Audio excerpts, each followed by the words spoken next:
horses. Instead of using force, he asked them to do their jobs as if they were a partner. And, just so you know, you will not see this caliber of entertainment anywhere else in the world. We are truly lucky for the opportunity to see Mr. McLean in action. So if at any time you see something you like, we definitely want you to let him know it by making some noise.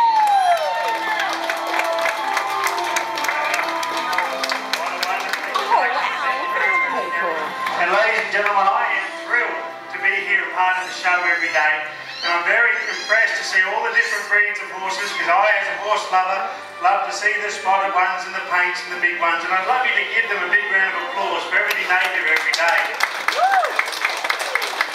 So, what are these wonderful horses that I work with? See, I feel very lucky to be able to work with the Australian stock horse, and I believe that the park needs one, and I think it might be my job to make sure they have one.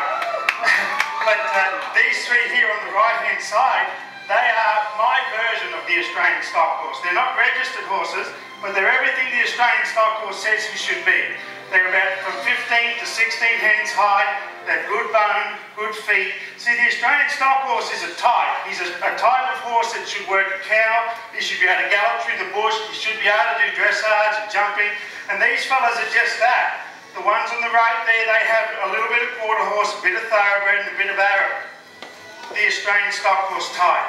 The horse that I ride, he's a purebred Australian stock horse. He has some of that bloodlines as well. He has a little bit of quarter horse, a bit of thoroughbred, a bit of Arab, but he has become Australia's breed. When we ride the Australian horse in Australia, we like to gather him up into our hands, much like a dressage rider. Now, I won't wear jodhpurs for anybody, but I ride in the same frame. I wear a cowboy hat and I wear the spurs of our tradition. I carry a stock whip because that's tradition. But we like to have our horses soft and supple. We need a good stop on our stock horse.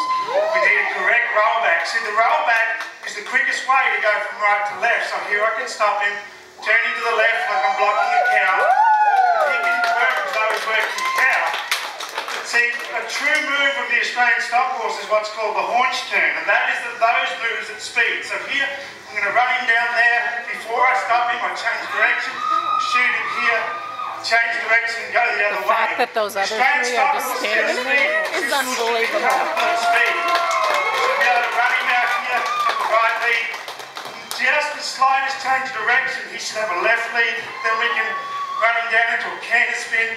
And what's great about this horse is he'll do that. Then he'll stop. Lower his head. So the Australian stock horse, we say he'll lay down and die for you.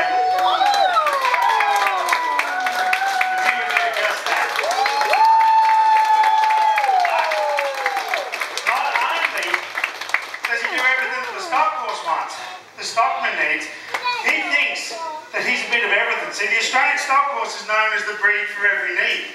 He says, yep, breed for every need. I could be an Andalusian. There's a cape. I can canter to the left, I can canter to the right. He says, you know what? I've heard that the world's best horses can canter backwards. He said, I can do that. We travel a lot and we're in hotels a lot. He watches a lot of television. He says, I watch the Olympics, I could be a warm blood.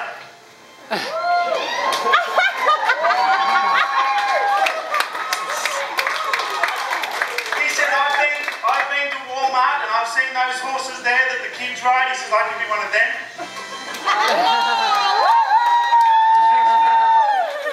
I've been to talk to one of the big manufacturers and I'd like to have a model of this horse at all the major Walmarts, because there's a lot of them over here.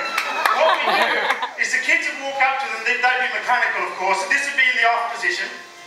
Then the kids would get on and they would put a penny in and the head would come up. They'd put another penny in, actually they'd probably need to put a note in. They'd go to canter. You'd be able to ride these horses, you'd be able to have a control board that would say man from Stone River horse, you can do this. Race horse, you can do this. This is in honour of one of the world's best show jumpers in the corner here, Will Simpson.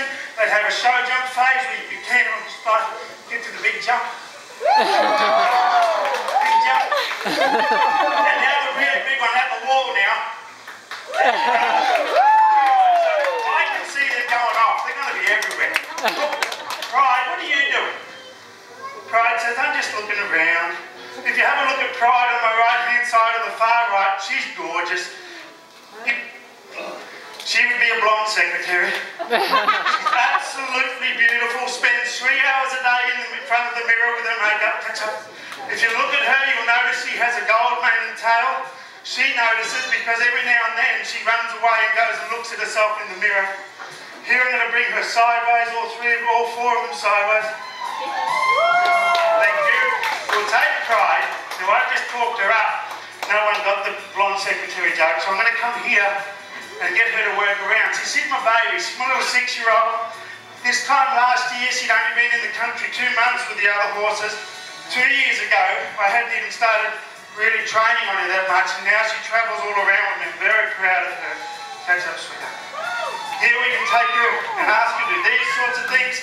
Now I'm going to show you just how trusting and loving and respectful she is. I'll take her from my left, bring her up here to my right. See, to ask a horse to stand still like the brothers, that's a big ask. To ask a horse to lay still, that's where you're saying, I will take care of you no matter what happens. You lay down and lay out flat. And I want you to have complete trust in me at all times. I want you to trust that I will ride this horse close to you, but I will never touch you, and you can believe in that. So when I work with my horses, I want them to believe in me, because I believe in them. See, if I didn't believe in her, there's no way in the world would I trust that we could do this. Oh my God. But I believe in her, and I believe in him. That's unbelievable. I don't really care how my horses go when there's no pressure. It doesn't excite me that my horses do wonderful things when nothing's happening. I love it when my horses do this sort of stuff when there's fireworks going and planes flying over. And you know what is one of the scariest things for the horses in the world, and you can help me with this today. The thing that would worry this mare the most and show her training would be fluttering paper. It's one of the scariest things. So if you can all take $100 notes out of your pocket and flip them into the arena. It's never worked, but yeah, I'll tell you what, it doesn't hurt to try. Here I'm going to say, stay down. Side pass off of her. Now I'm going to do a little magic trick for the children with a wave of my special wand. I'm going to turn her from the world's prettiest horse into the world's prettiest dog.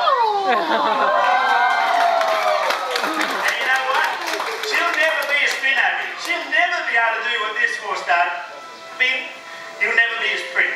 So that's a big thing when I work with them, is I want them to be the best horses that they can be. Here I'm going to bring these horses over and show you them. Hope on my right in this show, he doesn't get to show you how brilliant he is, but that horse there, he's my #1. He's the first horse that I climb on in a clutch. He's the horse I ride in front of thousands of people, bridleless and saddleless. He's an amazing boy. We'll leave him there. He does so much. Sequel on the right. He's doing what he does best right this second. Standing still, looking pretty. He says, now Sequel's got a really strong Australian accent. He goes, mate, you don't get this fat and good looking by all that running round. That's how you stay hot. Look at him. He's got his ears pricked just in case someone wants to take a photo. We're going to make you stand straight so you look part of the team. Now, what I'm going to do is I watch some of the best dressage riders and reiners, even they work their horses in and out of cones. So these are my training cones. Oh wow. Flying chains. See, in the Australian stock horse world, we use the cones. This is in and out of, so we can do this. Over in America, people use barrels to do barrel racing. Now people say, what is the use of having horses like this? How many people get to take their barrels out like that? Very easy. Then we can go over here, and I've been watching the barrel races. They're normally very pretty girls. Well, I can't do pretty, but I can do everything else. I watch them get ready as they get ready for their run. Their horses do a lot of this. They set them up on the right lead, and they run to this first barrel here. They like to shut down there real good. They need to do a flying change there. Shut down this barrel. They run to the last one. Oh, I lost my sound system. They don't normally have one of them. Gallop down here, and look, mine even stops. So, once I've done that, then look how easy the cleanup is. See, most people, they have to get handlers. Not me, I just raise my whip and the barrel comes over here. I'm going to come forward with this one and show you that a lot of people use barrels for other things too. They'll lay them down and side pass over them, so I put Sequel on the ground. Today, he says, I'll get dirty. Right, we're going to bring Pride forward. Now I want you to watch what Pride does. See, Pride is the youngest of the team, and she gets picked on a lot, especially by this one. Because he says, I'm the boss. Not today, you're not. Watch Pride when I'm around. Whoa, whoa, whoa, whoa. Hey, that wasn't good enough. That's not what you normally do. So we'll come off. You stay asleep, Sequel. We'll see you through. So we'll come back. Sequel, I don't want a dog. He says, she was one before, so we're going to do that again, because I want to show you Pride doing something pretty special. And as a trainer, I've got to continually make sure that they do the things they're great at. So we're going to bring Pride here. Put your bottom down. He says, I've already done it once. Come on. There's another show on tomorrow. We don't want to be in the way. So leave her there. Side pass here. Now Pride's got to really concentrate. Just whoa, whoa, whoa. Excuse me. Go over the middle bit. That's what you need to do. That's the way to get on. Hey, what are you doing? Oh no. Hope is galloping away. That is Hope on the ball. The speed, the agility, the power. You are welcome to get out your cameras, but you'll have to put it on sport mode because he is flying.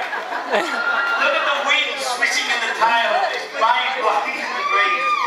Ladies and gentlemen, this is my number one. He wanted a lap of honour. He didn't want to come like everybody else. And that is him as an entertainer, because I didn't train him to do that. Very good. So, why do I do that? Because I can. The biggest reason I do it is because I need to have my horses do things no one else in the world can do, because I get to do what a lot of other trainers don't get to do. The best trainers in the world train their horses up to Olympic level, or train them up so they're amazing and then have to give them back to their owners. Or they have to sell them. Not me. I said, I want you to be so brilliant. I want you to show the world how brilliant you are, and people will throw $100 notes in when I do that joke. Now, it's not worked yet, but it might happen.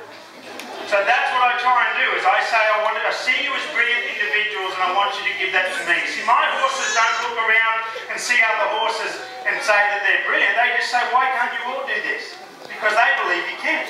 They don't know that what they're doing is special. They just know that I will look after them best when they look after me. So here I stand on the back of my three. I tuck my whip in. I take my 2 weeks.